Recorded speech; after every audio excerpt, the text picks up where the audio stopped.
Bideo honetan ikusiko dituzuen albiste guztiak 2020ko urte osoan eta 2021ko hasierako 6 hilabeteetan argiaren hemerotekatik jasotako istripuak dira.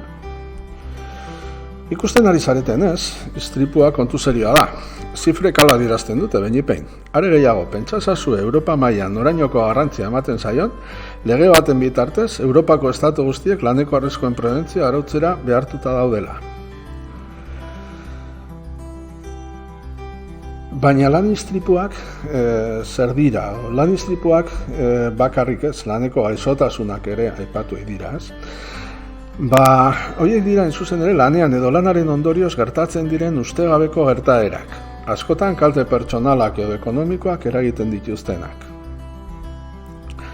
Lan istripuak une zehatz batean gertatutako ustekabe bat izan daiteke, baina gaixotasun kronikoa urtetan zehar egindako esfortzu baten ondorio izan daiteke. Esaterako bizkarreko arazoak, edo tentsio arazoak, bihotzeko arazoak, edo. Esan bezala, ustekabean gertatzen dira. Ez hori da nahita egindako zerbait, baina ondorio oso larriak izan ditzake. Ezer ez gertatzetik, heriotza lazgarrietara, Zaldibarreko zabortegi ezagunaren kasuan esaterako. Baina lan istripua edo lan gaixotasuna gerta dadin, arrisku faktore bat existitu behar da.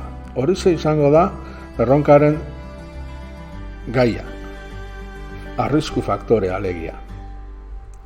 Bistan denez, prebentzio sistema egoki batek istripu eta gaixotasunak ekidin egingo baditu, arrisku faktoreak desagerrarazi beharko lituzke. Lan istripuak lanean dihardugun bitartean, edo etxetik lanera eta lanetik etxerako joan etorrietan gertatzen dira. Baina arrisku faktoreak edonon egon daitezke. Lurrean dagoen zuloa, bere lekutik kanpo dagoen kutxa bat, mantenu egokirik ez duen instalazio elektriko bat, espazio batean pilatu den gasa edo karbono monoxidoa, teilatuaren gainean eta arnez bat jarri gabe diharduen langilea. Istripu bat edozein momentutan gertatu badaiteke ere, lanaldiaren azkenengo orduetan izaten da ohikoagoa, nekeak ere pertsonen arretan eragina duelako. Edonori gerta dakioke istripu bat, eta edonor gaixotu daiteke lanaren ondorioz, baina badira lanbide batzuk arriskugarriagoak direnak. Eraikuntza, meagintza, argindarrarekin lan egiten dutenak, samak altxatzen dituztenak. Zerrenda amaigabea litzateke, lanbide bakoitza bere arriskuak ditu. Dena dela, esan genezake gazteek boleto gehiago dituztela, esperientzia faltagatik, prestakuntzarik ez dutelako, lanbidearekin lotutako arriskuak ezagutzen ez dituztelako, edo azpikontratazioetako langileen kasuan lanean diharduten ingurunea ezagutzen ez dutelako. Arrazoi asko daude, batzuk aipatu dira. Zuhurtzi gabekeriagatik, langileen prestakuntza faltagatik, txukuntasun faltagatik, mantenu egokia ez egiteagatik, zerrenda luzea litzateke. Baina gauza bat argi dago, errealitatearen azterketan zen kritikoa erabiltzeak lagundu behar digu aurkitzen garen edozein egoeratan arrisku egoera bat identifikatzen.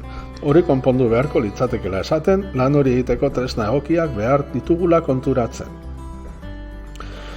Pentsa dezagun, arrisku faktoreak identifikatzen lagunduko digun informazioan nola funtzionatzen duen suak, nolakoak dira argindarraren instalazioak, nola jaso zamak, behar bada arrisku faktore baten berri izango dugu, orain arte kontziente ez ginena. Pentsa dezagun, legeak esaten duenez, enpresaburua dela langilearen prestakuntzaz arduratu behar den pertsona. Artikuluan ondo asko irakur daitekeenez. Ekingo aldiogu ba.